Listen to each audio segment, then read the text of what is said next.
میرا ایک بیان یہ بھی گیا ہے کہ قرآن آسان بھی ہے اور مشکل بھی ہے. آسان بھی ہے اور مشکل بھی ہے. آسان اس اعتبار سے، مشکل اس اعتبار سے. تو میں نے اس پہ پوری ڈیٹیل بیان کی کہ یہ لوگ کہتے ہیں نا ہمیں مسائل کے لیے علماء کی ضرورت نہیں ہے، قرآن خود سمجھو، خود سمجھ میں آئے گا. اس پر میں نے پورا بیان کیا تھا کہ قرآن میں جو مسائل کا باب ہے وہ آپ کی سمجھ میں خود سے نہیں آئے گا، اس کے لیے مجتہدین کی رہنمائی چاہیے. اس پر بھی لوگوں نے، یہ میں نے پورا دلائل سے قرآن و حدیث سے بیان کیا ہے. اس پر بعض لوگوں نے اعتراض کیا تو قرآن تو پھر غیر مسلموں کے لیے بھی ہے نا، تو اگر اللہ نے قرآن کو مشکل بنایا تو غیر مسلم پھر کیسے ہدایت حاصل کرے گا؟ اس کا جواب میں بیان میں دے چکا ہوں، لیکن میں دوبارہ دے رہا ہوں تاکہ طنز کرنے والوں کو کچھ اللہ ہدایت دے شاید، کیونکہ یہ سوال نہیں کرتے، یہ طنز کرتے ہیں. یاد رکھو قرآن مجید میں جو گمراہی اور ہدایت کی باتیں ہیں وہ بہت آسان ہیں، وہ غیر مسلم کی سمجھ میں آئیں گی. غیر مسلم کا جو ہم سے اختلاف ہے وہ رفع الیدین، آمین بالجہر، سورہ فاتحہ، یہ نہیں ہے. اس کا تو جو ایتھیس ہیں ان سے جو ہمارا مناظرہ ہے وہ کیا اللہ ہے یا نہیں ہے. ان سوالات کے جواب قرآن میں بہت آسان ہیں. پھر جو اللہ کو مانتے ہیں ان میں دو قسم کے لوگ، ایک توحید پرست اور مشرک. تو مشرکوں سے جو ہمارا مقابلہ ہے تو عقیدہ توحید قرآن نے بہت ڈیٹیل سے بیان کیا ہے، اس میں کسی مفتی سے سمجھنے کی ضرورت نہیں ہے، وہ بہت آسان ہے. پھر جو توحید پرست ہونے کا دعویٰ کرتے یہود و نصارہ، وہ نبی صلی اللہ علیہ وسلم کو نہیں مانتے. رسالت کا جو مسئلہ ہے وہ قرآن نے بہت وضاحت سے بیان کر دیا. تو یہود و نصارہ کا غلط ہونا قرآن سے بہت آسانی سے ثابت ہوتا ہے. اس میں کسی امام ابو حنیفہ یا امام شافعی کی آپ کو ضرورت نہیں ہے. تو یہ سارے اسٹیپ عبور کر کے جب آپ اسلام میں داخل ہو گئے، اور یہ قرآن سمجھ کے ہی ہوئے، اب اسلام لانے کے بعد اب آپ کو عقائد کی نہیں، اب آپ کو فروعی مسائل کی ضرورت پڑے گی. وہ قرآن میں آسان نہیں ہے، اس کے لیے اہل ہے، مجتہدین ہے، وہ پروفیسروں اور انجینئروں کا کام نہیں ہے. سمجھ میں آ رہی ہے بات؟ اب مسائل کھڑے ہوں گے نماز میں رفع الیدین کرنا ہے کہ نہیں کرنا، آمین زور سے، اس کے لیے مجتہدین ہے. اگر یہ اتنا آسان ہوتا تو پھر ابو حنیفہ شافعی کی لوگوں کو ضرورت کیا تھی؟ ہے بھائی، تو یہ ہستیاں پیدا کیوں ہوئی؟ وہ لوگوں کو کہہ دیتے یار ہمیں کیا ضرورت ہے، ہم تحقیق کریں. ہر دور میں انجینئر جیسے لوگ پیدا ہوتے رہیں گے، یوٹیوب بھی ہوگا، کتابیں بھی ہوں گی، خود ہی ریسرچ کرو، خود ہی فتوے دیتے رہو. قرآن سے صرف نماز کا طریقہ کوئی بتا کے دکھا دے، اقیم الصلاۃ ہے، نماز قائم کرو. نماز کا طریقہ قرآن میں نہیں ہے، اور صرف حدیث بھی کافی نہیں ہے. بہت ساری چیزیں نماز کی حدیث میں موجود نہیں ہے. رفع الیدین جو لوگ قائل ہیں سنت ہے، وہ یہ بتا دیں کہ یہ رفع الیدین چھوڑنے سے سجدہ سہو لازم ہوتا ہے کہ نہیں ہوتا. یہ بھی تو نماز کا مسئلہ ہے، یہ نہیں بیان کر سکتے آپ. ایک صاحب کو میں نے کہا کہ رفع الیدین واجب ہے، سنت موقدہ ہے، کیا ہے؟ انہوں نے کہا بس نبی نے حکم دیا ہے کرو. حالانکہ ایسا ہے نہیں، نبی نے کوئی حکم نہیں دیا. نبی نے یہ فرمایا کہ جیسے میں نماز پڑھتا ہوں ایسے نماز پڑھو. تو آپ نے رفع الیدین والی بھی پڑھی ہے اور رفع الیدین نہ کرنے والی بھی پڑھی ہے. اب اس میں ترجیح کس نماز کو ہے، اس میں مجتہدین کا اختلاف ہے. لیکن اگر آپ پڑھنے کے قائل ہیں تو میں نے ایک صاحب سے پوچھا، میں نے کہا یہ سنت ہے واجب ہے حدیث سے کیا کہہ رہے ہیں؟ ہمیں نبی نے کہا کہ جیسے میں نماز پڑھتا ہوں ایسے پڑھو، نبی نے فرمایا ہم کریں گے. واجب سمجھ کے ہے یہ. جب آدمی کسی مسئلے سے جاہل ہوتا ہے نا تو پھر اس طرح سے ٹوپی گھماتا ہے. اللہ کے بندے، ایک آدمی نے نہیں کرا رفع الیدین تو اس کی نماز پہ حکم کیا لگاؤ گے؟ اگر آپ اس کو فرض کہتے ہو تو جو رفع الیدین نہیں کر رہا اس کی نماز نہیں ہوگی. اگر آپ اس کو سنت واجب کہتے ہو تو جو رفع الیدین نہیں کر رہا اس کو سجدہ سہو کرنا پڑے گا.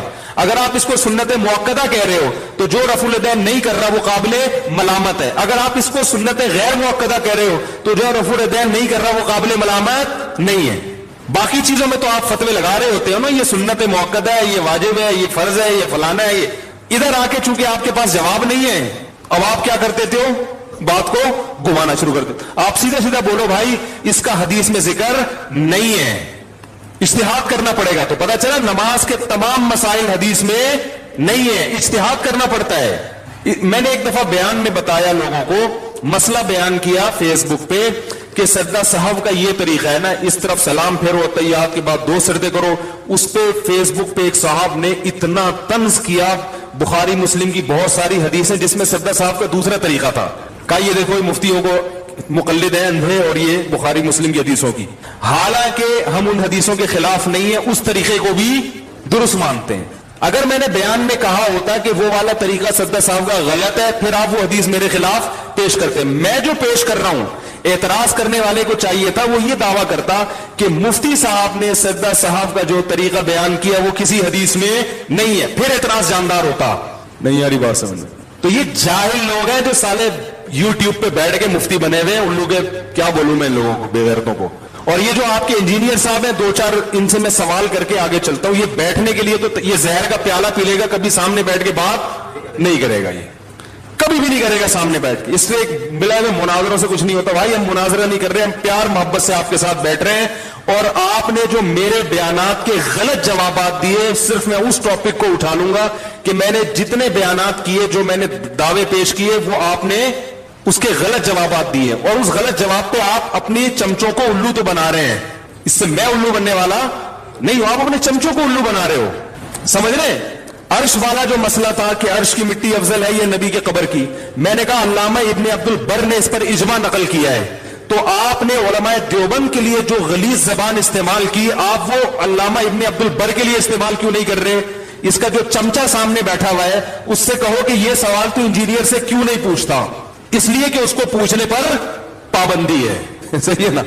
سوال میرا یہ تھا ہی نہیں کہ عرش افضل ہے, یا وہ تو میں نے خود بتایا کہ علماء دیوبند نے یہ جو عقیدہ لکھا ہے یہ متفقون علیہ ہماری رائے کے مطابق نہیں ہے. اس میں دوسری رائے بھی ہو سکتی ہے, لیکن علماء دیوبند پر اس لیے اعتراض نہیں کیا جا سکتا کہ یہ بڑے بڑے محدثین کا یہ عقیدہ رہا ہے. اور اس کی میں نے دلیل بھی دی تھی, وہ دلیل بھی پی گیا ہے بھائی. اور اجماع کا جواب یہ دیا دیوبندی بریلویوں کا اجماع. اب علامہ ابن عبد البر کے وقت وہ کہ دیوبندی بریلوی تھے وہ, لیکن جس چمچے کو سامنے اس نے بٹھایا ہوا ہے اس چمچے پر پابندی ہے. اسے کہا ہے کہ جو سوال میں ریٹن میں لکھ کے دوں اس سے دائیں بائیں ہٹنے کی کوشش کی تو تیری ایسی کی تیسی کر دوں گا میں. اس لیے میں کہہ رہا ہوں مجھے سامنے بٹھا, میں سوال کروں گا, پھر تیرا باپ بھی اس کا جواب دے کے دکھائے تو میں دیکھتا ہوں تو اگلی دفعہ کلپ بنا سکتا ہے کہ نہیں. لیکن میری شرط یہ کہ کیمرہ میرا اپنا ہوگا. یہ شرط, یہ کہتے ہیں ہم نے تو راستہ کھولا جب چاہو آؤ. ارے بھائی میں آؤں گا, کیمرہ مین میرا ہوگا اور لائیو چلے گا یہ, تاکہ کم بخت بعد میں تو ایڈیٹنگ کرتا ہی ہے. اور پتہ نہیں کوئی آزاد جمیل ہے جو اسے بار بار فون کر کے الو بنا رہا ہے, اور وہ بار بار کہتے ہیں میرے پاس مولانا طارق عمل صاحب کا فون آیا, اتنی کالیں آئی. وہ بھائی جان کہیں تحقیق کرو, وہ آزاد جمیل نہ ہو, وہ آزاد جمیل نہ ہو کہیں. اس نے کئی لوگوں کو اس طرح سے مولانا طارق عمل صاحب کی آواز بنا کے بیوقوف بنایا ہوا ہے. پھر مولانا طارق عمل صاحب کا نام استعمال کر کے اپنے آپ کو کیوں مشہور کر رہے ہو؟ تو کٹر دیوبندی ہیں, یہ منافقت نہیں ہے. مولانا طارق جمیل صاحب سے پوچھو ان کے وہی عقیدے جو المحند المفند میں لکھے ہوئے ہیں. کیوں لوگوں کو الو بنا رہے ہو بھائی؟ ایک بات پر قائم تو رہو. آپ بولو میرا عقیدہ ہے جو اس کے خلاف ہے میں نہیں مانتا. اگر مولانا نہیں مانیں گے تو ان کو بھی نہیں مانتا, کراچی کے مفتی نہیں مانتا تو اس کو بھی نہیں مانتا. انہوں نے چونکہ چائے پلا دی, سر پہ ہاتھ رکھ دیا, تو وہ بہت اچھے ہو گئے. ہم نے چائے نہیں پلائی, ہم آپ کے جو ہے نا وہ راز فاش کر رہے ہیں, آپ بہت گندے ہو گئے. اگلا سوال میں اس سے پوچھوں گا, سامنے نہیں بیٹھ رہا نا, پوچھنے دو مجھے کچھ سوال. اگلا سوال میں اس سے پوچھوں گا کہ میں نے یہ کہا تھا کہ عورتوں اور مردوں کی نماز میں جو فرق ہے یہ اجماع امت سے ثابت ہے. کسی حدیث میں نہیں ملتا کہ عورتیں آہستہ لبیک کہیں, مگر ان کو آہستہ لبیک کیوں کہلوایا جاتا ہے؟ اجماع کیوں ہے؟ اس لیے کہ وہ عورت ہے, حیا کا عنصر ہے. کسی حدیث میں نہیں آتا کہ عورت صفا اور مروہ کی سعی چل کے کرے گی. نبی نے تو فرمایا جیسے میں نے حج کیا ایسے کرو. جیسے نبی نے فرمایا جیسے میں نے نماز پڑھی ایسے پڑھو, تو نبی نے حج کے بارے میں بھی تو فرمایا جیسے میں نے حج کیا. لیکن پھر بھی پوری امت کا اجماع ہے کہ عورت دوڑے گی نہیں, کیونکہ وہ کیا ہے؟ عورت ہے. حیا کا عنصر اس میں کیا رہے گا؟ غالب رہے گا. حدیث میں آتا ہے آپ نے پہلے 3 چکروں میں رمل کیا ہے سینہ تان کے. عورت کو رمل کرنے کی اجازت نہیں ہے, حالانکہ کسی حدیث میں عورت کو رمل سے روکا نہیں ہے. پھر بھی پوری امت, چاروں ائمہ جمع ہے کہ عورت رمل, چاروں ائمہ اس بات پر متفق ہے کہ عورت رمل بولو بھائی نہیں کرے گی. اس کا جواب اس نے یہ دیا, عبداللہ بن عمر نے فرمایا عورت آہستہ لبیک کہے گی. جب حدیث کا لفظ بولا جاتا ہے تو اس سے فوراً ذہن کس طرف جاتا ہے؟ قول رسول کس طرف جاتا ہے؟ ٹھیک ہے, دوسرے درجے میں صحابی کے قول کو بھی حدیث کہا جاتا ہے, اثر کہا جاتا ہے, حدیث کہا جاتا ہے. دوسرے درجے میں جب دعویٰ کیا جاتا ہے نا حدیث لاؤ, تو فوراً کیا مراد ہوتی ہے؟ اور دوسرے اس کمبخت نے جو صحابہ کے اقوال پیش کیے وہ بھی ضعیف.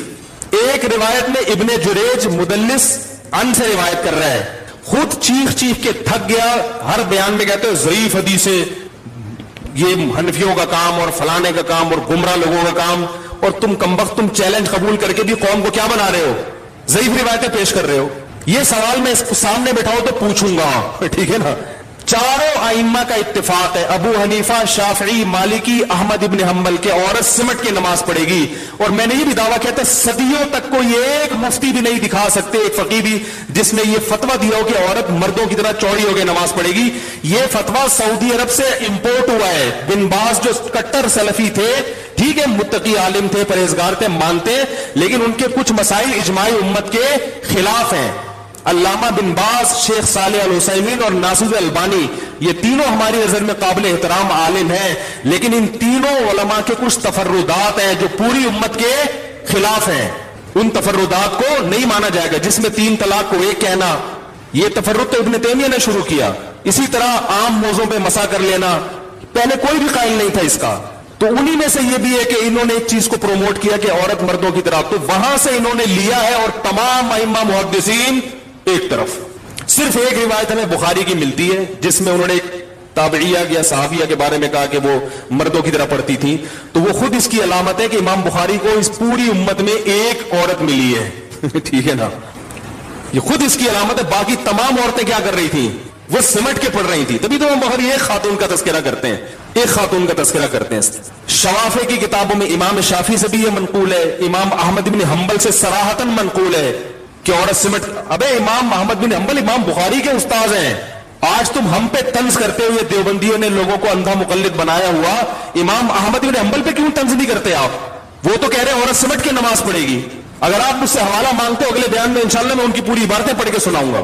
تو اتنے بڑے بڑے امت کے علماء فقیہ ان پہ طنز نہیں کرتے. طنز کس پہ کرتے ہو؟ بر صغیر کے علماء پر, کیونکہ آپ کو پتا ہے کہ میری دکان ان کی وجہ سے بند ہو رہی ہے.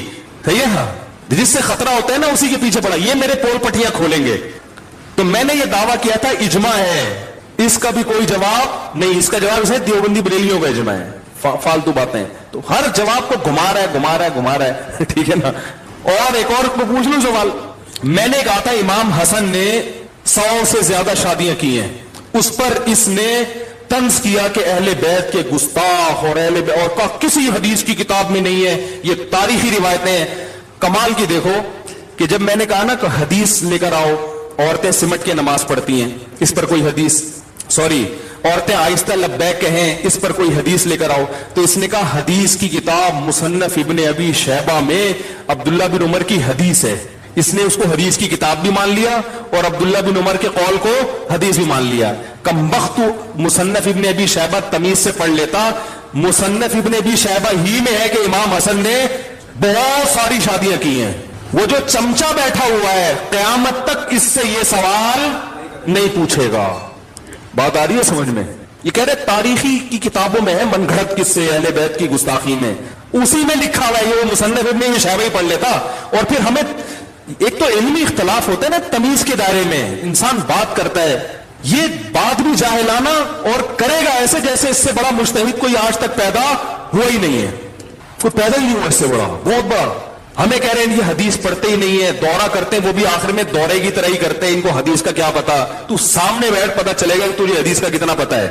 اور 2 سوال اور پوچھ لوں ہے بھائی. یہ انگلی کے اشارے کے بارے میں نا, انگلی سے یہ جو اس طرح اشارہ کرتے ہیں پوری التحیات میں, اس میں اس کمبخت نے یہ کہا ہے کہ جو حنفی کلمہ توحید پہ انگلی اٹھا کے گراتے ہیں نا, یہ نہ کسی صحیح حدیث میں نہ کسی ضعیف حدیث میں, حالانکہ یہ حدیث میں موجود ہے. مجھے سند کی تحقیق نہیں ہے اور اللہ کی قسم میں نے تحقیق ابھی تک کی نہیں ہے, میں تحقیق کر کے بتاؤں گا, لیکن حدیث موجود ہے اس پر. کلمہ توحید پہ آپ نے انگلی اٹھائی ہے, اس حدیث کا حوالہ مجھے یاد دلائیں, میں انشاءاللہ اگلے اتوار کو پیش کروں گا. اول تو یہ اب حوالہ مانگے گا نہیں, اس کو پتا ہے مفتی ممبر میں بیٹھ کے اتنا بڑا دعویٰ کر رہے ہیں, حوالے کے بغیر کرے گا نہیں, یہ پی جائے گا اس سوال کو بھی. سمجھ رہے ہیں؟ کہہ رہے کوئی بھی حدیث میں نہیں ہے. دوسرا, اس نے ایک فرضی قصہ بنایا ہوگا, میرا خیال ہے کہ ایک اہل حدیث عالم کا میرے پاس فون آیا, ان سے میں نے کہا کہ نبی صلی اللہ علیہ وسلم التحیات میں جو انگلی ہلاتے تھے تو دعا کے وقت ہلاتے تھے, التحیات کے وقت نہیں ہلاتے تھے. اور وہ اہل حدیث کو میں نے سمجھایا اس کو, لیکن اس نے رجوع نہیں کیا. وہ اس اہل حدیث کا مذاق اڑایا نا, پتہ نہیں آیا کہ نہیں آیا, ایسے تو نہیں آزاد جمیل صاحب کی طرح آ رہے ہوں فون. اور میں نے اس اہل حدیث کو لاجواب کر دیا. وہ اہل حدیث کہہ رہا تھا التحیات کو بھی دعا کہا گیا ہے, التحیات ہی کو دعا کہا گیا ہے. کہہ رہے نہیں وہ حدیث میں تو وہ بڑے دعوے کیے نا, جو اس کا بیان سنیں گے بولیں گے یار اہل حدیث جو ہر وقت حدیث حدیث کے نعرے لگاتے ہیں وہ بھی اس کے سامنے بیچارے زیرو ہیں. ٹھیک ہے, ان کو بھی چاہیے کہ اس سے سیکھیں. کمبخت صحیح حدیث موجود ہے کہ نبی صلی اللہ علیہ وسلم جب قعدہ کرتے تھے, اذا قعد یدعو, جب قعدے میں بیٹھتے دعا شروع کر دیتے. حالانکہ آپ تیار شروع کرتے ہیں تو پتا چلا تیار کو کیا کہا ہے, دعا کہا ہے. صحیح حدیث موجود ہے. اس اہل حدیث نے کمبخت تجھے دوبارہ فون کر کے بتایا ہوگا, تیرا فون اس وقت بزی جا رہا ہوگا. ٹھیک ہے نا, یا واقعہ ہی نہیں ہوا ہوگا, فرضی کس سے گڑ گڑ کے بیٹھ کے الو بنا رہے لوگوں کو. اور بھی کئی چیزیں بہت ساری ہیں, بہت بیٹھ نہیں رہا نا, بہت ساری چیزیں بیٹھے سامنے تو پتہ چلے گا انشاءاللہ ہم اس کو. اور کیا ہے یار, ایک دو چیزیں اور بھی دماغ میں آتی ہے, تو یہ تو وہ ہے جو ہلکی پھلکی ویسے ہی آ جاتی ہیں. اس کے خلاف بیٹھ کے میں تحقیق کرنا شروع کر دوں تو پھر تو ہاں ایک اور یاد آئی. اس کمبخت نے یہ بھی کہا ہے کہ ترمذی کی جو حدیث ہے نا, ترمذی کی حدیث جس میں آتا ہے کہ عبداللہ ابن مسعود رضی اللہ تعالی عنہ نے یہ فرمایا کہ میں تمہیں ایسے نماز پڑھ کے دکھاؤں جس طرح نبی نے نماز پڑھی ہے, اور پھر آپ نے تکبیر تحریمہ کے رفع الیدین کیا, اس کے علاوہ کہیں بھی نہیں کیا. اس نے اس حدیث پہ دو اعتراض کیے. نمبر ایک, سفیان ثوری کی وجہ سے یہ مدلس, سفیان ثوری مدلس ہے اور عن سے روایت کر رہے ہیں, لہذا یہ ضعیف ہے. کوئی اس کو صحیح ثابت کر کے دکھائے, چیلنج کیا ہے. کمبخت امام ترمذی نے اس کو صحیح کہا ہے. ناصر البانی جن کو تم مانتے ہو انہوں نے اس کو صحیح کہا ہے. اور کیوں صحیح کہا یہ بھی بتا دوں. یعنی امام ترمذی جو حدیث لا رہے ہیں نا, وہ اس کو ایک نسخے میں حسن صحیح ہے, ایک میں حسن ہے, اس لیے کہ سفیان ثوری اس درجے کے مدلس نہیں ہے کہ جن کی روایت رد کر دی جاتی ہے. اس کمبخت کو علم حدیث کی کک بھی نہیں پتا, بس ایک لفظ تدلیس کا سن لیا کہ مدلس کی عن قبول نہیں ہوتی اور وہ سب پہ تھوپ رہا ہے. جس کو علم حدیث آتا ہے نا, عرب علماء نے اس حدیث کو صحیح قرار دیا ہے. دوسرا اعتراض اس نے یہ کیا ہے کہ عبداللہ ابن مبارک نے اس حدیث کو ضعیف قرار دیا ہے. اس کمبخت کو ترمذی کا صفحہ بھی پڑھنا نہیں آتا, کیونکہ جب طوطے کی طرح علم حاصل ہوتا ہے نا, کتابیں اردو کتابیں رٹ کے دیکھ کے, پھر یہی حال ہوتا ہے. عبداللہ ابن مبارک نے اس حدیث کو ضعیف نہیں کہا. اب دو حدیثیں عبداللہ بن مسعود سے منقول ہیں. ایک حدیث میں آتا ہے کہ عبداللہ ابن مسعود نے فرمایا کہ نبی نے ایسے نماز پڑھی ہے کہ شروع میں رفع الیدین کیا, بعد میں نہیں کیا. اس حدیث کو عبداللہ بن مبارک نے ضعیف کہا ہے. اگلی جو حدیث ہے جس میں آتا ہے کہ عبداللہ بن مبارک نے کہا کہ ایسے نماز پڑھ کے بتاؤں جیسے نبی نے پڑھی ہے, اس والی حدیث کو عبداللہ بن مسعود نے عبداللہ بن مبارک نے ضعیف نہیں کہا. اس کو ترمذی کا صفحہ نہیں پڑھنا آتا کہ ان کی کون سی والی عبارت کدھر تھوپ دی. اگر عبداللہ بن مبارک نے اس کو ضعیف کہا ہوتا تو امام ترمذی اس کو پھر صحیح تھوڑی کہہ رہے ہوتے. تو یہ گھمانے والے چکر ہیں, جو جس کا کام نہیں ہے میرے بھائی اس کو اس میں ٹانگ اڑانا نہیں چاہیے, آپ کا کام نہیں ہے یہ. تو بیٹھ جائے سامنے انشاءاللہ, اور بہت سارے ہیں پتہ نہیں کتنے. ایک اور بتا دوں بس, پھر یار کیا ہو گیا, اب تو پھڈا پہ شروع ہو گیا تو پھر تمیز سے کرو نا اس کو. میں نے ایک حدیث بیان کی تھی کہ آپ صلی اللہ علیہ وسلم نے فرمایا کہ کوئی بھی بات مجھ سے سنو آگے پہنچاؤ. بہت سے لوگ ایسے ہوتے ہیں جو حدیث جانتے ہیں, حدیث کا مطلب نہیں سمجھتے. اس نے فوراً کلپ بنایا کہ ایسی کوئی حدیث بخاری میں نہیں ہے اور کہیں بھی نہیں ہے, ان الفاظ کے ساتھ نہیں ہے. جو میرے پہلے الفاظ تھے نا وہ یقیناً نہیں ہے. وہ پہلے الفاظ کیا تھے, میں نے ایک الفاظ پڑھے تھے, دو قسم کے الفاظ ملتے ہیں. وہ الفاظ یہ تھے کہ بلغوا عنی ولو آیا رب حامل فقہ غیر فقیہ. ایک الفاظ تو یہ ہے. ایک الفاظ یہ ہیں کہ نضر اللہ امران سمع مقالتی فوعاها, کہ اللہ اس شخص کو تر و تازہ رکھے جو مجھ سے کوئی بات سن کے آگے پہنچائے. رب حامل فقہ غیر فقیہ, اس لیے کہ کچھ لوگ علم کی بات جانتے ہیں سمجھتے نہیں ہیں. تو حدیث کے الفاظ میں فرق ہے, معنی میں فرق نہیں ہے. تو ورڈنگ میں انسان سے غلطی ہو جاتی ہے کہ وہ والے الفاظ میں نے ادھر لگا دیے, لیکن معنی بالکل وہی ہے. بھئی ایک حدیث میں آتا ہے کہ اللہ اس کو تر و تازہ رکھے جو مجھ سے بات سن کے آگے پہنچا دے. تو اس میں بھی آپ ترغیب دے رہے ہیں نا, جو مجھ سے سنو آگے پہنچا دو. اس لیے کہ جس کو بتاؤ گے تو بہت سے لوگ ایسے ہیں جو حدیث جانتے ہیں سمجھتے نہیں ہیں. اور دوسری حدیث کے الفاظ یہ ہیں کہ جو سنو آگے پہنچاؤ. تو یہ الفاظ میں مجھ سے اونچ نیچ ہوئی ہے, لیکن بچے جیسے بات کو پکڑتے ہیں نا بتنگڑ بنانے کے لیے.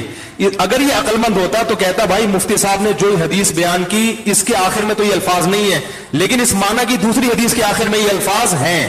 تو جو اصل عبارت تھی, جو اصل فوکس جس کو کرنا تھا اس کو پی گیا, جس بات سے فتنہ پھیل سکتا تھا اس کو اچھال دیا. اب یہ تھا کہ یہ لوگ کہتے ہیں ہر آدمی حدیث کا مطلب سمجھتا ہے, لہذا ہمیں کسی مجتہد کی تقلید کی ضرورت نہیں ہے, جبکہ ہمیں حدیث سے پتہ چلتا ہے کہ ہر آدمی ہر حدیث کا مطلب نہیں سمجھتا.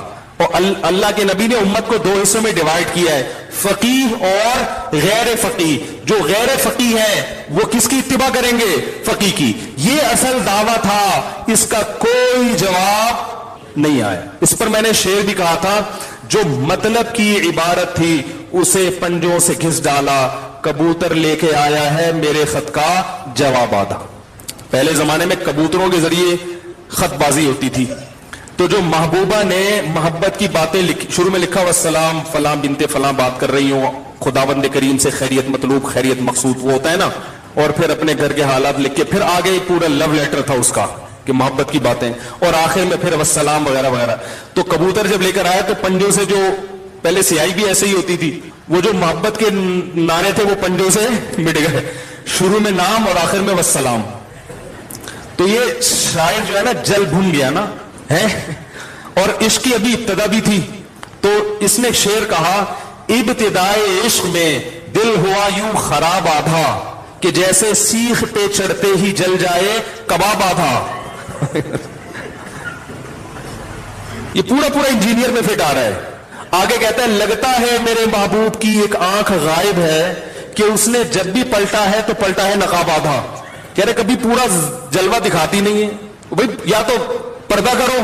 ٹھیک ہے, تو ہم بھی آپ سے کہتے ہیں یا تو آپ چھوڑ دو یوٹیوب, اور بیٹھے ہو تو جو آپ سے سوال پوچھا جا رہا ہے اس کو فوکس کرو, اور اپنے چمچے نہ بٹھاؤ سوالات پوچھنے کے لیے کہ یوں کر کے پوچھنا, یہ والا نہیں پوچھنا. میں کبھی اپنے نام کے ساتھ دیوبندی نہیں لگاتا, بلا وجہ کراچی کے ایک دیوبندی مفتی. کیوں؟ ہدف دیوبندیوں کو بنانا, کہ میں جب مذاق اڑاؤں گا تو مفتی طارق مسعود کا نہیں دیوبندیوں کا مذاق اڑے گا. آپ خدا کی قسم فرقہ واریت پھیلا رہے ہو, لیبل اچھا لگا رہے ہو, آپ لیبل اچھا لگا. کیوں کہہ رہے ہو کراچی کے دیوبندی؟ آپ بولو مفتی طارق مسعود نے کہا ہے, یا بولو کراچی کے کسی مفتی نے کہا ہے. اس کا مطلب آپ کسی فرقے کو ہٹ کر رہے ہو, یہی تو فرقہ واریت ہے. تو وہ شعر مکمل کر لوں, وہ آدھا رہ جائے گا. اس نے کہا ابتدائے عشق میں دل ہوا یوں خراب آدھا, کہ جیسے سیخ پہ چڑھتے ہی جل جائے کباب آدھا. لگتا ہے میرے محبوب کی ایک آنکھ غائب ہے, کہ اس نے جب بھی پلٹا ہے تو پلٹا ہے نقاب آدھا. آگے پھر کہہ رہا ہے جو خط بھی کم وقت نے بھیجا نا, تو وہ کبوتر نے ڈانڈلی کر دی. اس میں جو مطلب کی عبارت تھی اسے پنجوں سے گھس ڈالا, کبوتر لے کے آیا ہے میرے خط کا جواب آدھا.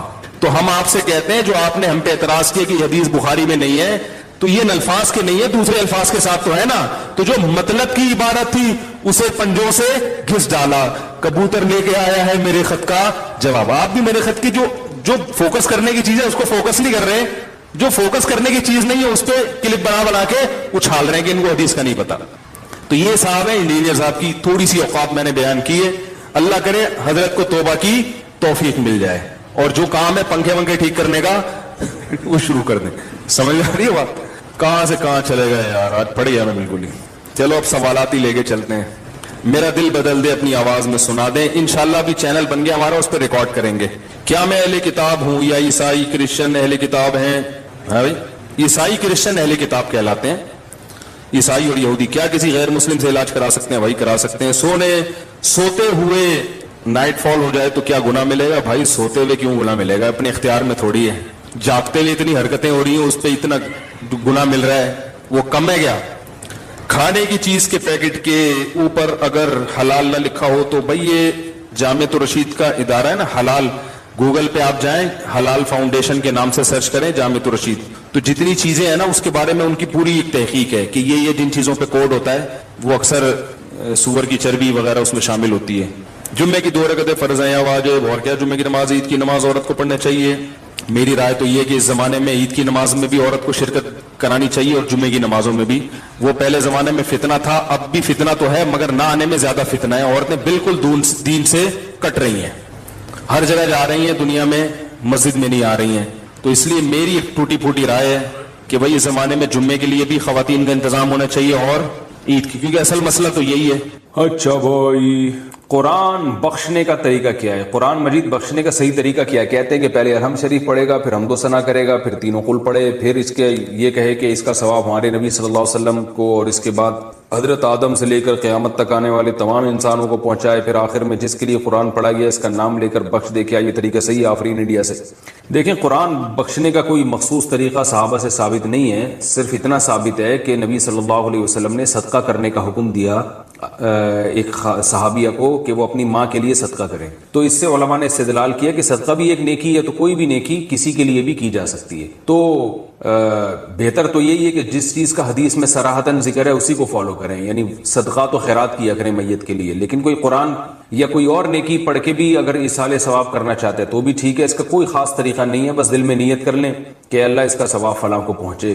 باقی یہ جو کہا جاتا ہے پہلے الحمد شریف پھر فلاں پھر یہ، اس کا کوئی ثبوت نہیں ہے. کوئی بھی نیکی کسی بھی طریقے سے کی جا سکتی ہے اور دل میں یہ دعا کی جا سکتی ہے اللہ اس کا ثواب فلاں کو پہنچا دے.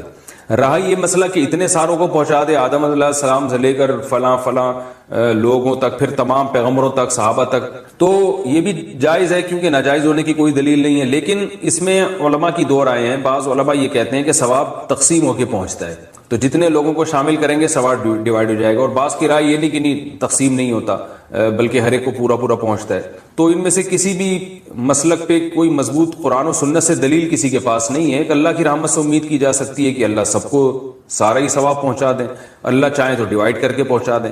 تو اس لیے کوئی ایسا خاص طریقہ نہیں ہے، جس طرح سے چاہیں کر لیں آپ. میرا جو اپنا معمول ہے میں تو یہی کرتا ہوں کہ ایک تو صدقات و خیرات کو فوکس کرتا ہوں. جو میرا جو معمول ہے کہ جو میت کے لیے جو حدیث میں جو چیز منصوص ہے، جو متفقون علیہ، اور اگر قرآن پڑھ کے کرنا چاہیں تو دل میں بس اتنی نیت کہ سورہ فاتحہ پڑھی یا کوئی بھی سورت پڑھ لی اللہ اس کا ثواب فلاں کو پہنچے، تو سب طریقے ٹھیک ہیں. 15 شعبان کے مسنون اعمال. 15 شعبان کے مسنون اعمال کون سے ہیں؟ ظاہر شاہ 4 سدہ سے. بھائی میرا جو چینل ہے دوسرا مفتی طارق مسعود اسپیچز، اس پر میں نے یہ تفصیل سے 15 شعبان کی حقیقت کو بیان کیا ہے. اس میں صرف کوئی چاہے تو عبادت کرے انفرادی طور پر، اور عبادت کا کوئی مخصوص طریقہ ثابت نہیں ہے. جس طرح سے نارمل عبادت ہوتی ہے وہی کرے، اور تنہائی میں کرے، یعنی گھر پہ. مسجدوں میں جتھے لگانا یا ہجوم اکٹھا کرنا یہ درست نہیں ہے، یعنی اس رات میں. اور 15 شعبان کا روزہ بہرحال ثابت نہیں ہے، تو بس رات کو جتنی چاہیں اللہ توفیق دے عبادت کر لیں جمہور کے قول پر عمل کرتے ہوئے. کیا موجودہ حالت میں چلے پر جا سکتا ہوں؟ ہمارے محلے سے چلے کی جماعت بن رہی ہے اس وقت میں ہمارے لیے جماعت میں جانا کیسا ہے؟ جبکہ علماء کرام کہہ رہے ہیں کہ اس وقت گھر پہ رہیں. محمد سہیل اتر پردیش. احمد سہیل اتر پردیش. میرا خیال ہے یہ پرانا سوال ہے، مجھے آج ملا ہے. تبلیغ جماعت میں تو پابندی لگی ہوئی ہے، وہ خود تشکیلات نہیں کر رہے، وہ حکومت کے قانون کو فالو کر رہے ہیں. تو جماعت کے جو اکابر بزرگ ہیں وہ بھی منع کر رہے ہیں جماعتوں میں جانے سے، یعنی انہوں نے بھی فی الحال جو ہے وہ اپنے کام کو روک لیا ہے. اور حکومت کے قانون کا بھی تقاضا یہی ہے کہ فی الحال آپ نہ جائیں، گھر میں بیٹھیں. کیا کفن سفید رنگ کا ضروری ہے؟ کیا کفن کا رنگ سفید کے علاوہ کسی اور رنگ کا بھی ہو سکتا ہے؟ شہزاد پشاور سے. بھائی کفن کسی بھی رنگ کا ہو سکتا ہے، سفید ضروری نہیں ہے. حدیث میں ترغیب ہے کہ سب سے بہتر رنگ جو ہے وہ سفید ہے، تو کفینوا فیہا موتاکم، مردوں کو اس میں کفن دیا کرو. لیکن صحابہ کرام سفید رنگ کا اہتمام نہیں کرتے تھے، جو کپڑا میسر آتا وہ کفن کے طور پہ پہنا دیا جاتا تھا. 10 سال کے روزوں کا کفارہ کیسے ادا کروں؟ عبداللہ شاکر دبئی سے. میری عمر ابھی 25 سال ہے. میں نے بالغ ہونے کے بعد سے ابھی تک رمضان کے روزوں کا اہتمام نہیں کیا. کبھی تو میں رات سے ہی روزے کی نیت نہیں کرتا تھا، اور کبھی رات میں نیت کر لیتا تھا اور دن میں توڑ دیتا تھا. اب میں نے سنا ہے کہ روزہ توڑنے پر 60 دن لگاتار روزے رکھنے پڑیں گے. میرے لیے یہ تقریباً ناممکن سی بات ہے، کیونکہ پہلی بات یہ کہ مجھے حساب نہیں کہ کتنے روزے توڑیں. دوسری بات یہ کہ اتنے سالوں کے روزے رکھنے میں کئی سال گزر جائیں گے، اور ایک بھی بیچ میں ٹوٹ گیا تو دوبارہ سے شروع کرنا پڑے گا. اس بارے میں میری رہنمائی فرمائیں کہ میں کیا کر سکتا ہوں کہ اس گناہ سے بھی بچ جاؤں اور کفارہ بھی ادا ہو جائے. بھائی عبداللہ شاکر صاحب، بس اب توبہ کریں. پہلے تو 2 رکعت پڑھ کے اللہ سے گڑ گڑا کہ آپ نے رمضان کا روزہ چھوڑا بھی اور توڑا بھی. بہت بڑا گناہ ہے چھوڑنا بھی اور توڑنا بھی. اللہ سے گڑ گڑا کے توبہ کریں، اللہ غفور رحیم ہے، معاف کرنے والا ہے. اور آئندہ کے لیے پختہ عزم کریں، اب زندگی میں کبھی نہ تو رمضان کا روزہ چھوڑیں گے اور نہ توڑیں گے. اس توبہ کا فائدہ یہ ہوگا کہ پچھلے سارے گناہ اللہ آپ کے معاف کر دے گا انشاءاللہ. باقی رہا مسئلہ قضا اور کفارے کا، تو جو روزے چھوڑے ہیں اندازہ لگا لیں کتنے چھوڑے ہیں. وہ تمام روزوں کا ایک لمسم اندازہ ہی لگایا جا سکتا ہے. آپ کی عمر 25 سال ہے تو ظاہر ہے بہت زیادہ تو 14 سال میں بالغ ہو گئے ہوں گے, تو 11 سال یہ بنتے ہیں, تو 11 کو 30 سے ضرب دیں, ٹھیک ہے نا, 33. 11 کو جب آپ نے 30 سے ضرب دیا تو 330 ہو گئے, تو 330 روزے سارے رمضان کے, تو اس میں کچھ رکھے بھی ہوں گے, تو ایک لمسم اندازہ لگا کے کہ کتنے روزے آپ نے چھوڑے ہیں, تو جو چھوڑے ہیں ان کی قضا کر لیں. تو ایک دم سے قضا کرنا ضروری نہیں ہے, تھوڑے تھوڑے کر کے رکھ لیں, سردیوں میں رکھ لیا کریں تاکہ جلدی سے یہ قضا ختم ہو. اور جو توڑے ہیں تو وہ ان کا کفارہ لازم ہے, کیونکہ بالغ ہونے کے بعد اگر رمضان کا روزہ آپ توڑ دیں تو کفارہ ادا کرنا پڑے گا. لیکن توڑنے میں دو طرح سے اگر توڑا جائے تو پھر کفارہ ادا ہوتا ہے. اگر آپ میرڈ ہیں, وائف سے آپ نے, بیوی سے روزے کے دوران ہم بستری کر لی, جمع کر لیا, تو بھی روزہ ٹوٹ گیا اور اس کا بھی کفارہ ہے. یا آپ نے جان بوجھ کر کھانا کھا لیا تو بھی روزہ ٹوٹ جائے گا اور اس کا بھی کفارہ ہے. اس کے علاوہ کسی اور طریقے سے اگر روزہ توڑا ہے, مسئلہ تھوڑا حیا کے خلاف ہے, بعض دفعہ وہ لوگ اپنی ہاتھ سے اپنی خواہش پوری کرتے ہیں نوجوان, تو اس سے روزے کے دوران اگر کسی نے یہ عمل کیا ہے تو روزہ ٹوٹ تو جاتا ہے مگر اس سے کفارہ لازم نہیں ہوتا. گناہ ہے, بہت بڑا جرم ہے, لیکن کفارہ لازم نہیں ہوتا. کفارہ صرف 2 صورتوں میں لازم ہوتا ہے کہ آپ کھانے سے روزہ توڑ دیں یا جمع سے روزہ توڑ دیں. تو ان دونوں صورتوں میں کفارہ بھی لازم ہے, قضا بھی لازم ہے. اب اگر جمع سے روزہ توڑا ہے, یعنی بیوی سے ہم بستری کر کے اگر روزہ توڑا ہے, تو ایک رمضان میں جتنے روزے توڑے ہیں تو ان تمام کی طرف سے ایک ہی کفارہ ادا کرنا پڑے گا.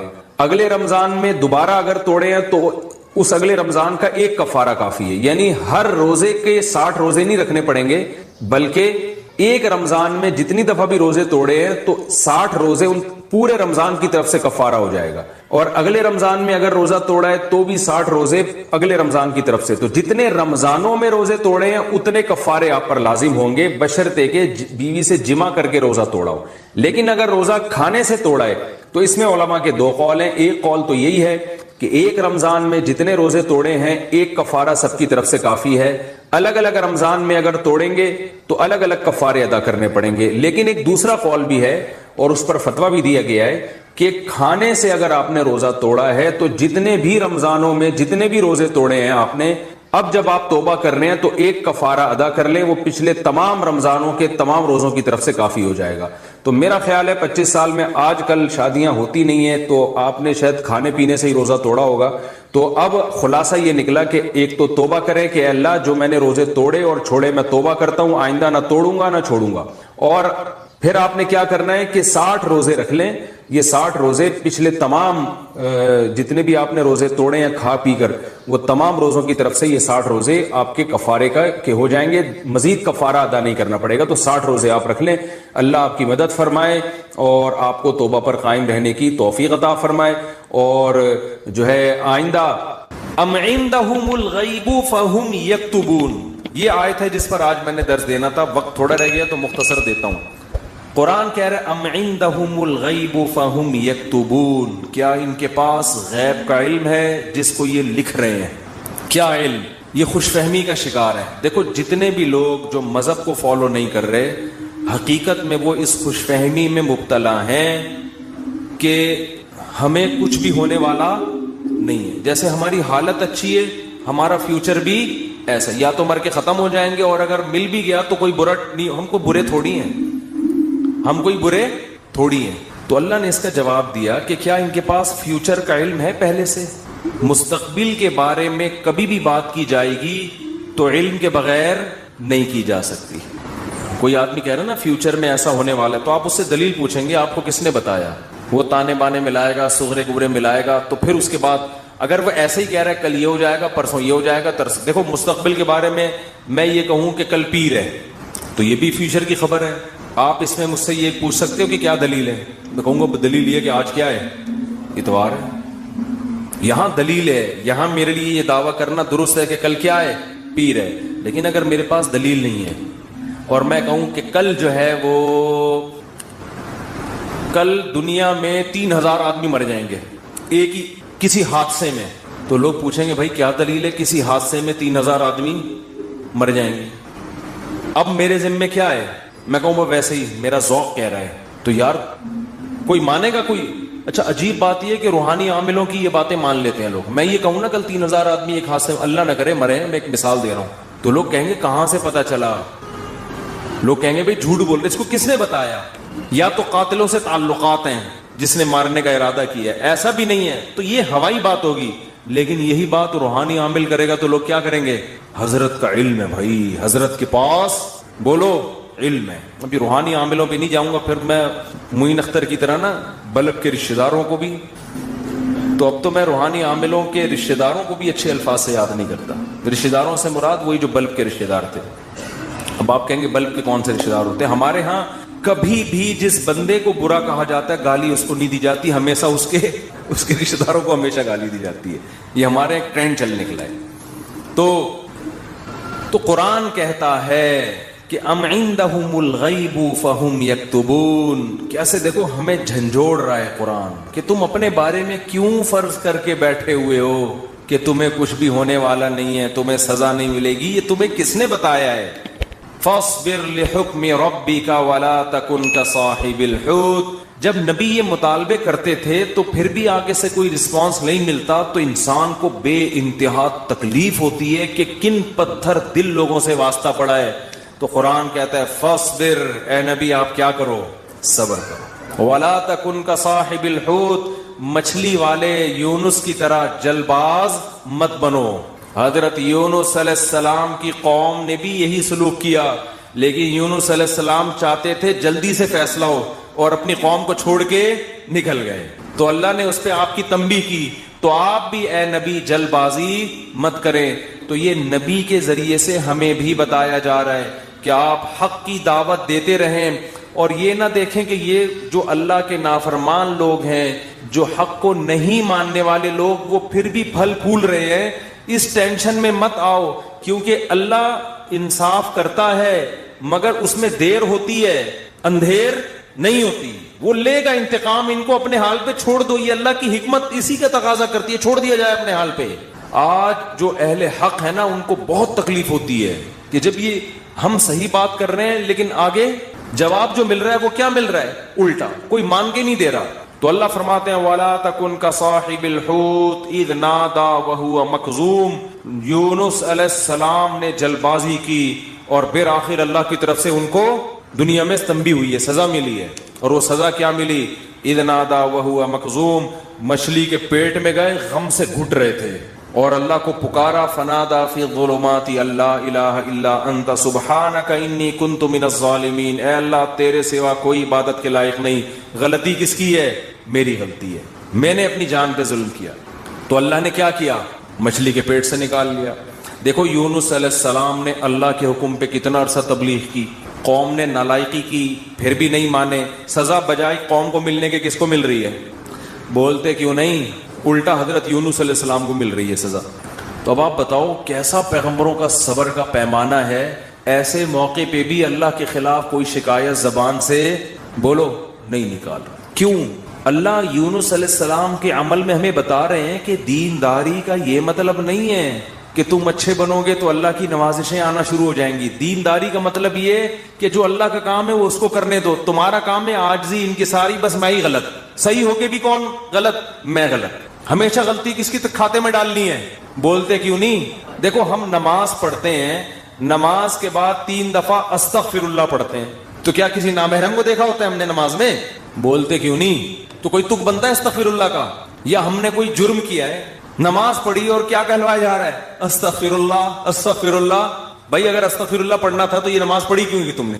ہمیں یہ بتایا جا رہا ہے کہ تم نیکی کر کے بھی کیا سمجھو جیسے تم نے گناہ کیا ہے. کیسے گناہ؟ نماز گناہ نہیں ہے. بھائی تم یہ کہو اے اللہ جس طرح سے پڑھنی چاہیے تھی اس طرح سے نہیں پڑھی میں نے, تو نیکی کر کے بھی کہا جا رہا ہے کہ ہم غلط ہیں. ہم نے اللہ جو پڑھنی تو ہمیں معاف کر دے, ہم سے نہیں ہوئی صحیح, ہم سے کام کیا ہو گیا؟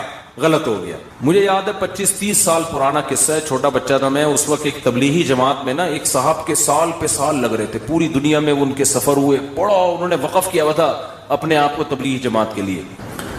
تو میرا ان سے ٹاکرا ہو گیا. وہ مجھے سمجھانے لگے جماعت میں نکلو, سیروزہ جیسے تبلیغ والے کرتے ہیں. اب مجھے پتا تھا یہ بہت ہی پرانے کھیڑو ہیں اور ان کی تو زندگیاں گزر گئی ہیں اس کام میں. میں نے کہا ماشاءاللہ اللہ نے آپ سے بڑا کام لیا ہے تبلیغ کا. کہتے ہیں میں نے بہت بگاڑا ہے تبلیغ کے کام. کہہ رہے ہیں ہم تو کام بنانے والے نہیں, کس میں ہم تو بگاڑنے. کہہ رہے ہیں میں تو بگاڑ ہی رہا ہوں جب سے. مجھے ان کا یہ اسٹائل بہت اچھا لگا. یعنی اپنے آپ کو کہہ رہے ہیں کہ تبلیغی جماعت میں اگر کوئی خرابی ہے تو وہ کس کی وجہ سے ہے؟ بولو. وہ اپنے بارے میں کہہ رہے ہیں وہ کس کی وجہ سے, مجھے نہیں کہہ رہے تھے, اپنے بارے میں کہہ رہے تھے. وہ کس کی وجہ سے؟ میری وجہ سے. کہہ رہے ہیں ہم کام بنانے والے نہیں بلکہ بگاڑنے والے ہیں. اب کوئی فسادی ہوتا تو کہتا ہے جب بگاڑنے والا تو کر کیوں رہا ہے پھر ہمیں. یہ تو اس نے خود کہا ہے, اپنی زبان سے بولا ہے کہ ہم بگاڑنے والے ہیں. یوٹیوب پہ کلپ ڈالتا ہے, یہ دیکھو خود. تو مجھے ان کی یہ تواضع پسند آئی. میں نے کہا دیکھو یہ بیچارہ صبح و شام اس کام میں لگا رہتا ہے, مگر یہ کہہ رہا ہے جو تبلیغ کا کام پھیل رہا ہے اس میں جو برکتیں ہو رہی ہیں وہ میرے علاوہ لوگوں کی وجہ سے ہو رہی ہیں, اور جو خرابی آ رہی ہیں وہ کس وجہ سے ہو رہی ہیں؟ وہ ساری میری وجہ سے ہو رہی ہیں. تو آج مارکیٹ میں یہ چیز کیا ہے؟ شارٹ. ہر اچھا کام میں نے کیا, برا کام ستار بھائی نے کیا. ستار بھائی نہ ملے کہیں مجھے. ایک دن ایک فون آیا, میں نے فون اٹھایا, کون؟ کہہ رہے ستار بھائی بات کر رہا ہوں. میں نے کہا بیٹا یہ مجھے نہیں چھوڑے گا. یہ کہے گا مفتی صاحب بہت تم نے جو ہے نا, لیکن وہ شکر ہے ایسی کوئی بات تھی نہیں. تو جنات کا دیکھ لو, قرآن مجید میں آتا ہے کہ جب نبی صلی اللہ علیہ وسلم نے تبلیغ کا کام شروع کیا نا, تو جنات بھی کی ایک جماعت نے نبی کے قرآن کی تلاوت سنی اور جا کے اپنی قوم کو انہوں نے تبلیغ کرنا شروع کی. تو تبلیغ کا انداز دیکھو جنات کا, کیونکہ ہدایت مل گئی تھی ان کو, مسلمان ہو گئے تھے. تو تبلیغ کیسے کر رہے ہیں کہ بھئی دیکھو دنیا میں کوئی بڑا کام ہوا ہے, ہمارا آسمانوں پہ داخلہ بند ہو گیا, انا لا ندری, ہمیں نہیں پتا, اشر ارید بمن فی الارض, کہ جو اللہ نے محمد صلی اللہ علیہ وسلم کو دنیا میں بھیجا اور شیاطین کا اوپر جانے کا سیٹ اپ بند کر دیا, ہمیں نہیں پتا کہ زمین والوں کے ساتھ شر کا ارادہ. کیونکہ بعض دفعہ اللہ پیغمبروں کو بھیجتے ہیں حجت تمام کرنے کے لیے, تاکہ حجت تمام ہو اور پوری قوم کو تباہ کر دیں. تو شر بھی ہوتا ہے نا اس میں.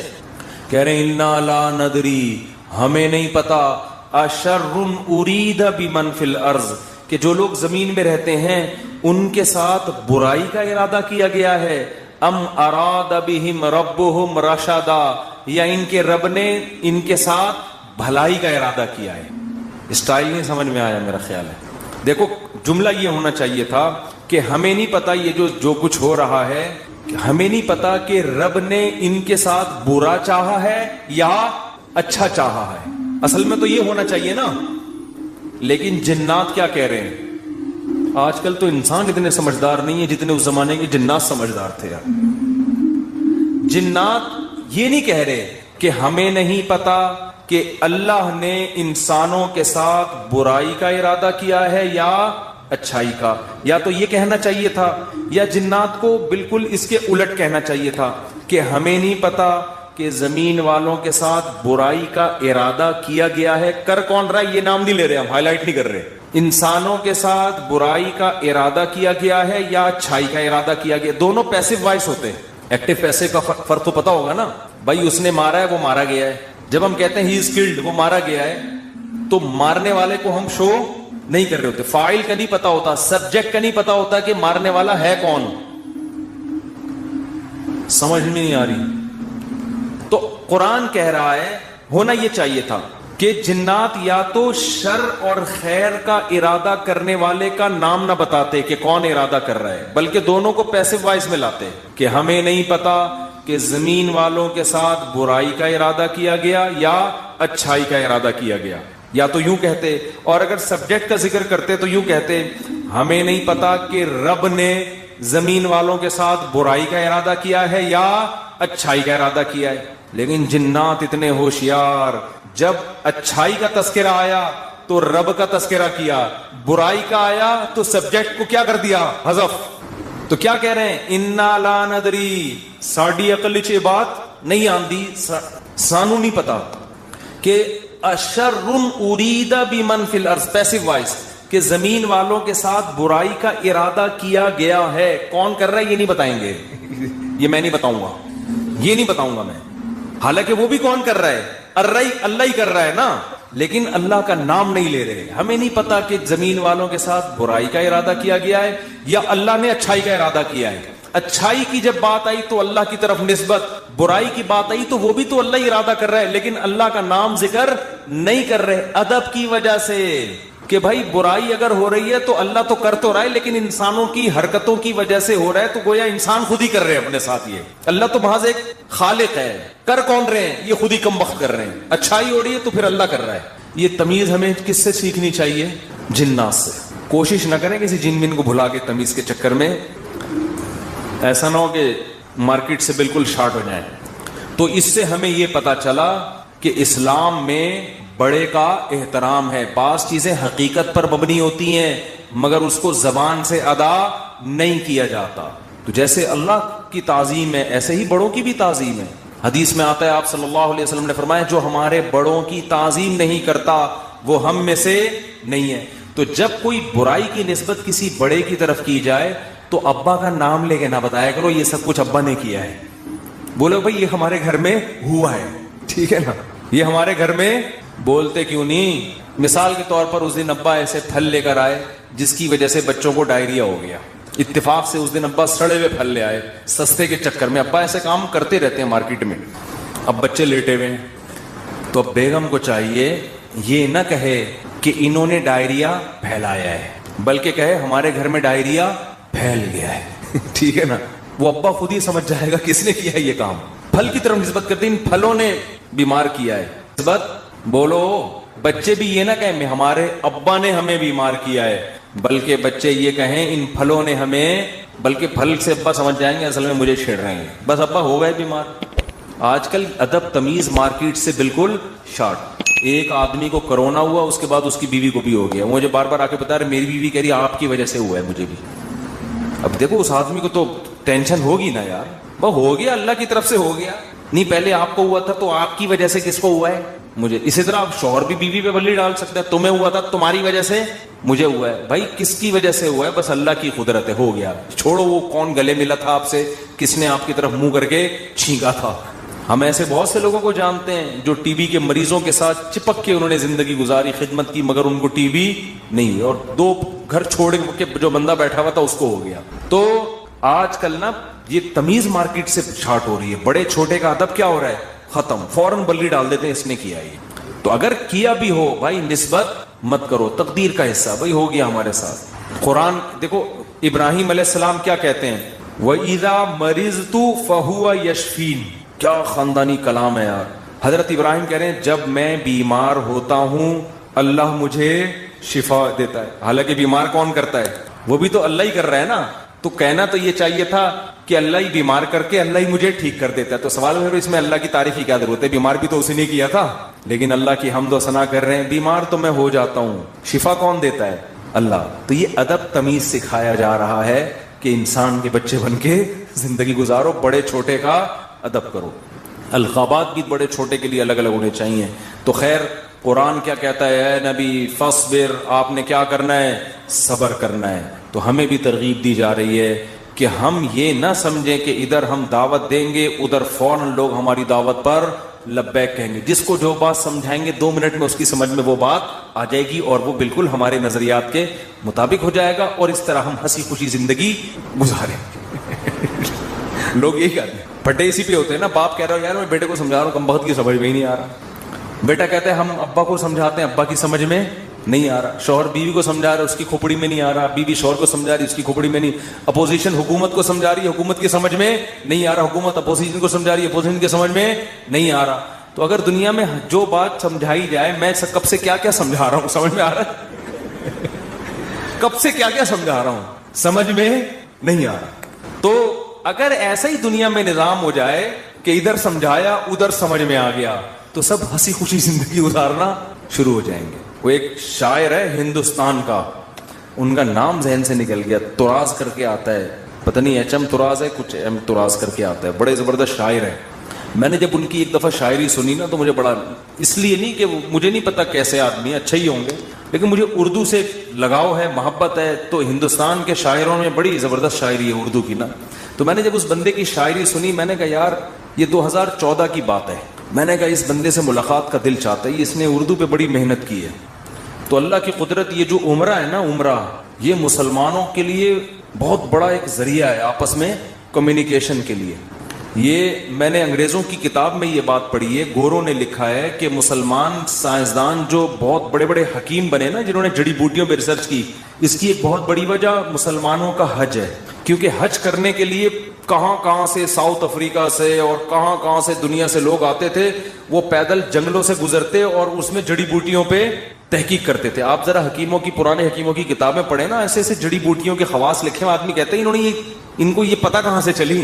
تو وہ یہ حج اور عمرے سے جو مسلمانوں کے سفر ہوئے, پھر مختلف ملکوں کے لوگ آ کے عمرے میں ایک دوسرے سے ملتے ہیں, ایک دوسرے کی تہذیبیں سیکھتے ہیں, سکھاتے ہیں, یہ مسلمانوں کے لیے یہ بہت بڑا ایک ذریعہ بنا ہے. یہ بیت اللہ جو ہے نا, یہ مسلمانوں کو آپس میں کنیکٹ کرنے کا صدیوں سے ایک بہت بڑا ذریعہ ہے. یہاں کے ترکی, پاکستانی, انڈونیشیا سب آ کے کیا ہوتے تھے, مل جاتے ہیں. تو میری خواہش تھی, میں نے کہا یار کبھی ان سے سلام دعا ہو جائے تو اچھا ہے, خوشی ہوگی. تو میں نے ویسے ہی, انڈیا کے کچھ لڑکے بیٹھے ہوئے تھے, بیت اللہ میں عمرہ کیا ہم نے. میں نے کہا یار وہ ایک شاعر ہے, انہوں نے کہا اتفاق سے عمرہ کرنے آیا ہوا ہے. میں نے کہا میری ملاقات کرا دو. تو مجھے نہیں پتا تھا وہ مجھے جانتے ہیں. تو جب ملاقات ہوئی, انہوں نے کہا میں تو آپ سے خود بہت دنوں سے ملنے کا مشتاق, آپ کے بیان سننے بڑا مزہ آتا ہے. اس وقت میرے آڈیو بیان ہوتے تھے. تو بات کیا کر رہا تھا میں, تو ان کا ایک شعر تھا, شعر ہی بھول گیا. شعر کا ایک جملہ مجھے یاد ہے, کیونکہ ہم ہر چیز آدھی یاد کرتے ہیں نا, وہ ابتدائی عشق میں دل ہوا یوں خراب آدھا والا شعر کی وجہ سے. تو اس نے کہیں اپنی محبوبہ کا, شاعر نے تذکرہ کیا ہوگا کہ وہ کہیں چلی گئی, یوں ہو گیا, ٹینشن میں آ گیا. تو اس نے لکھا یہ انہونی نہیں ہوتی تو پھر ہونے کو کیا ہوتا, یہ انہونی نہیں ہوتی تو پھر ہونے کو, یعنی دنیا میں کچھ عجیب سے کام ہوتے ہیں تو پھر ہوتا ہے نا کچھ نہ کچھ, تو آدمی انجوائے کرتا ہے کچھ ہوا ہے. یعنی اگر شاعر کا تخیل بیان کر رہا ہوں, ایسا نا آپ اس شاعر کو کہیں کون سی معشوقہ تھی تمہاری مارکیٹ سے شارٹ ہو گئی, مفتی صاحب نے ہمیں بتایا, شاید ہم پولیس بھیج کے. اس شاعروں کا کلام کا کچھ بھی مطلب نکالا جا سکتا ہے. محبوبہ کے بجائے کچھ وسیم بھائی کو ڈال دو, ستار بھائی کو ڈال دو, وہ ٹینشن نہیں ہے. تو شاعر کے کلام کو کبھی الفاظ کو نہیں پکڑا جاتا, اس میں ہر آدمی اپنے حساب سے اس کا مفہوم بیان کر رہا ہوتا ہے. تو ہم نے اس کو اپنے حساب سے اس شعر کو لیا کہ دنیا میں کچھ ہونے کے لیے کچھ انہونیوں کا ہونا بولو ضروری ہے. سمجھ رہے ہو, دیکھو بعض لوگ کچھ کر کے موسٹ وانٹیڈ بن جاتے ہیں, تو وہ اسی کو انجوائے کرتے ہیں. کہتے ہیں اگر یہ نہ ہوتا تو ہم موسٹ وانٹیڈ, وہ کیا ہے, بدنام جو ہوں گے تو کیا نام نہ ہوگا. نام پیدا کرنے کے لیے بدنام ہونا بھی ضروری ہے. تو اس نے کہا یہ انہونی نہیں ہوتی تو پھر ہونے کو کیا ہوتا. تو میں یہ کہہ رہا ہوں اگر یہ ٹینشنیں دنیا میں نہ ہو تو ہونے کو کچھ ہو ہی نہیں. آپ نے بیگم کو بات سمجھائی, سمجھ گئی. اس نے آپ کو سمجھایا, آپ کی سمجھ میں فوراً آ گیا کہ یہ کیا کہہ رہے. آپ نے اپنے بچے کو ایک دن کچھ سمجھایا, اس کی سمجھ میں فوراً آ گیا. تو گالیاں ہوتی دنیا میں پھر کوئی بلب کے رشتہ داروں کو گالیاں دیتا, بولو نا. تو خیر اور شر کا مقابلہ کیا ہو جاتا, ختم. پیغمبر امتیوں کو سمجھاتے, 2 منٹ میں بات سمجھ میں آتی. نبی آ کے سمجھاتے, بھئی یہ 360 بت پتھر کے بنے ہوئے تم نے رکھے ہوئے ہیں, یہ غلط ہیں. وہ کہتے ہیں او اچھا, یہ تو بالکل صحیح کہا آپ نے. ہم اپنے ہاتھوں سے اپنے خدا کو بناتے ہیں, یہ بننے میں ہمارے محتاج, تو بھلا یہ ہماری مدد کیسے کریں گے. بات تو کلیئر تھی نا 2-2-4 کی طرح, مگر ان کی کھوپڑی میں نہیں آئی ہے. 10,000 کا لشکر لے کے مکہ پہ حملہ ہوا ہے, خون بہے ہیں, لو عورتیں بیوہ ہوئی, بچے یتیم ہوئے. اتنی سی بات سمجھانے کے لیے 23 سال کی ٹینشن ہے, پھر جا کے بھی سمجھ میں پھر بھی نہیں آئی. پھر مکہ فتح ہوا تو نبی نے بیت اللہ کے اندر 360 بت گرائے اپنے ہاتھوں سے, وہ بھی طاقت کے زور سے سمجھ میں آئی ہے, ورنہ پھر بھی نہیں آئی. اگر یہ حملہ نہ ہوتا تو آج تک 360 بت رکھے ہوئے ہوتے, آپ دلائل میں مناظرہ ہی کر رہے ہوتے, بحث ہی کر رہے ہوتے, کسی کی کھوپڑی میں نہیں آتی بات. تو بھائی اتنی بڑی حقیقت جب بحث سے کسی کی کھوپڑی میں نہیں آئی تو آپ کی بیگم آپ کی فرما بردار کہاں سے بن جائے گی, کیونکہ آگے اس کے پاس بھی دلائل ہوتے ہیں سمجھانے کے لیے. آپ اس کو جب سمجھاؤ گے شوہر کے یہ حقوق ہیں تو کہے گی کہ صرف شوہر ہی کے ہیں, بیوی کے نہیں ہوتے. اب کیا جواب دو گے آپ, اب یا تو 10,000 کا لشکر لے کے سسرال پہ حملہ کرو یہی ہوگا. 10,000 کا لشکر لے کے کیا کرو, سسرال پہ حملہ کرو, اپنے حقوق پاس کرواؤ. ایسا نہیں ہوگا. تو بس یہی ہے کہ آپ نے سمجھایا, نہیں سمجھ میں آیا اس نے سمجھایا, آپ کی سمجھ میں نہیں آیا, ہنسی خوشی زندگی گزارا. بولو یہ انہونی نہیں ہوتی تو پھر ہونے کو کیا ہوتا. تو اس لیے دنیا میں جو بھی ہو رہا ہے نا, اپنی ذمہ داری پوری کرو, اپنا الو سیدھا رکھو. جو اپنی ذمہ داریاں پوری کرو, باقی جو ہو رہا ہے ہونے دو, ٹھیک ہے نا. حکیم الامہ حضرت مولانا اشرف علی تھانوی رحمۃ اللہ علیہ ایک بات بہت زیادہ فرمایا کرتے تھے کہ جو چیز اختیار میں ہے اس میں سستی نہ کرو، جو اختیار میں نہیں ہے اس کی ٹینشن مت لو۔ اولاد بگڑ گئی، بھائی آپ نے کوشش کی سمجھانے کے، اب کنٹرول میں نہیں ہے، چھوڑ دو یار، ساری زندگی یہی ٹینشن نہیں، لوگ پالتے ہیں ٹینشن، میرا بچہ کیوں نہیں صحیح ہو رہا، میرا بچہ کیوں نہیں صحیح ہو رہا، میرا بچہ کیوں نہیں صحیح ہو رہا، چھوڑ دے یار اس کو اپنے حال پہ، چھوڑ دو اس کو اپنے حال پہ، یہ کیوں نہیں ٹھیک ہو رہا، وہ کیوں نہیں ٹھیک ہو رہا، یہ کیوں نہیں صحیح ہو رہا، عمران خان نے جو وعدے کیے تھے پورے کیوں نہیں ہو رہے، تمہارے اور کم ٹینشن ہے یار، تو اللہ پوچھ لے گا بھائی جو آپ نے وعدے کیے تھے پورے کیے کہ نہیں کیے۔ تو جو کام اپنی ذمہ داری میں، حتیٰ کہ کسی نے ان سے پوچھا کہ حضرت میرا نماز میں دل نہیں لگتا، خیالات منتشر رہتے ہیں، انہوں نے فرمایا نماز میں دل لگانے کی کوشش کرنا فرض ہے، دل لگنا فرض نہیں ہے، کوشش کرو، لگے ٹھیک ہے، نہیں لگے تو بھی ٹھیک، ہمارے اختیار میں نہیں ہے بھائی۔ جب نماز میں دل نہ لگنے کی بھی ٹینشن، کیونکہ اللہ نے کبھی ایسی بات پہ اللہ آپ کو نہیں پکڑے گا جو آپ کے اختیار میں نہیں ہے۔ ہمارے جامعہ دارالافتاء میں حضرت مفتی رشید احمد صاحب کے ایک مرید تھے کیا ہیں ابھی بھی، تو وہ نماز میں ان کو نیند بہت آتی تھی، ویسے جاگتے رہتے تھے، ادھر نیت باندھی سو گئے، ادھر نیت باندھی کھڑے کھڑے سو رہے ہوتے تھے، سردے میں گئے اٹھ ہی نہیں رہے، کونی مار کے اٹھاتے تھے ان کو، اڑو بھائی، اور ویسے ٹھیک ٹھاک پھر رہے ہیں۔ وہ تھے بڑے نیک، ان کو فکر تھی یار نماز میں دل لگانا چاہتا ہوں، اور نمازیں بھی ماشاءاللہ بہت پڑھتے تھے، تہجد کے پابند، لیکن جب کھڑے ہوئے سو جاتے۔ تو ایک دن انہوں نے لکھا کہ حضرت میں ٹینشن میں آ گیا ہوں، میں نماز میں ادھر نیت باندھی اور ادھر آنکھ لگ گئی۔ فرمایا کوئی ٹینشن لینے کی بات نہیں ہے، نماز کا بھی پورا ثواب مل رہا ہے بھائی، نماز کا بھی پورا ثواب اور نیند کے بھی مزے، کیونکہ یہ آپ اپنے اختیار سے یہ نہیں کر رہے، یہ غیر اختیاری ہے۔ جان کر کوئی خراٹے لے رہا ہے نا کم بخت، نماز میں کھڑا ہوا ہے اور آنکھیں بند کر کے کوشش کر رہا ہے کہ میں سو جاؤں، یہ غلط ہے بھائی۔ آپ جاگنے کی کوشش کر رہے ہو پھر بھی نہیں جاگتے، کوئی ٹینشن کی بات نہیں ہے، اس سے نہ کوئی درجات میں کمی آئے گی۔ آج بہت سے لوگ کہتے ہیں نماز میں مزہ نہیں آ رہا، ہم کو نماز میں مزہ نہیں آ رہا۔ بھائی مزہ تو بریانی کھانے میں آئے گا مسالے والی، اس میں اگر نہیں آ رہا مزہ تو ڈاکٹر کو بتائیں، پیٹ میں کوئی، پشاور میں گئے اور چپلی کباب کھانے کا مزہ نہیں آیا تو یہ پشاور کا فالٹ نہیں ہے، یہ آپ کے پیٹ کا فالٹ ہے۔ آپ چائے کے عادی ہو، آپ کوئٹہ اور چمن میں بھی آپ کو چائے پینے میں مزہ نہیں آیا تو چائے کا فالٹ نہیں ہے، آپ کو غلط چائے پینے کی عادت پڑ گئی۔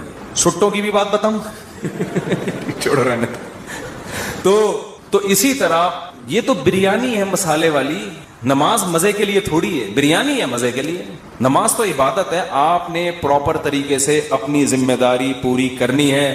کبھی انسان کی طبیعت میں نشاط ہوتا ہے، بڑا مزہ آ رہا ہوتا ہے نماز میں، آنسو نکل رہے ہوتے ہیں، کبھی طبیعت میں ٹینشن ہوتی ہے، تو آپ اپنی ذمہ داری پوری کرو، ان چکروں میں مت پڑو کہ مزہ آ رہا ہے یا نہیں آ رہا، سمجھتے ہو کہ